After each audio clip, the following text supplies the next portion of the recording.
Kako je tačno obrazloženje u rešenju o kažnjavanju? Obrazloženje je sad da, parafraziram, ali je suština što sam ja, pored svog onog pitanja, u nastavku pročitala pitanje inicijative. To po mišljenju direktora je greška i to je naveo kao prestup moj, da nisam smela u ime drugih da postavljam pitanje. Eto, to je njegovo obrazloženje. Sad, ja mogu da kažem odmah, ja sam odgovorila i pisano, jer se to od mene tražilo, da smatram da je to potpuno besmisleno, da je to nevladina organizacija, da mi jesmo, pogotovo mi, jer smo javni servis, moramo da zastupamo građane i da odgovaramo na pitanja koje su u interesu građana. Drugo, ta pitanja inicijative je trebalo postaviti svaki novinar na konferenciji za novinare, jer su vrlo bitna, jer govore o onome što je premijer radio pre 20 godina, 10-20 i ono što zastupa danas. Znači, vrlo je bitno razgraničiti njegove stavove danas u odnosu na one prošle. Tako da i sve da sam postavila samo ta pitanja, mislim da ne bih napravila grešku.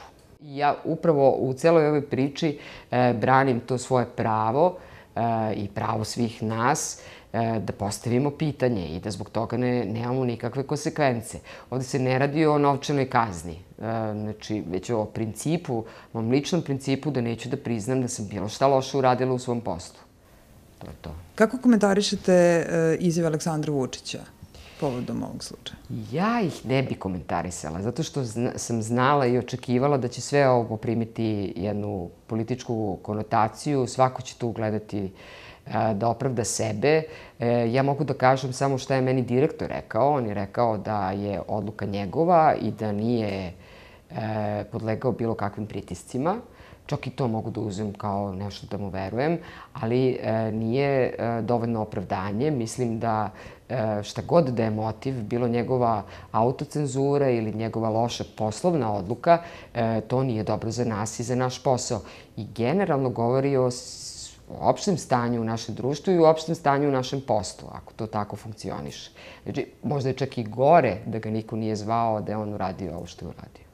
Jel shvatate ovo kao vid pritiska na novinare? Ja mislim da jeste. Ja mislim da jeste.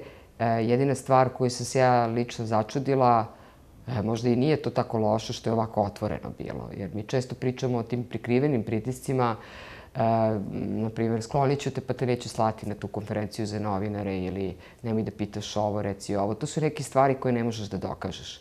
I ja sam između ostalog imala motiv i kad sam sa ovim izlazila, pored toga što mislim da javnost mora da bude uključena, jer jedino tako možemo da imamo neku kontrolu nad lošim potezima, je upravo i zbog toga što, evo, imam eksplicitni primer nečega što dolazi bez obzira šta je inicijalno dovelo do toga, imaš crno na belo na papiru.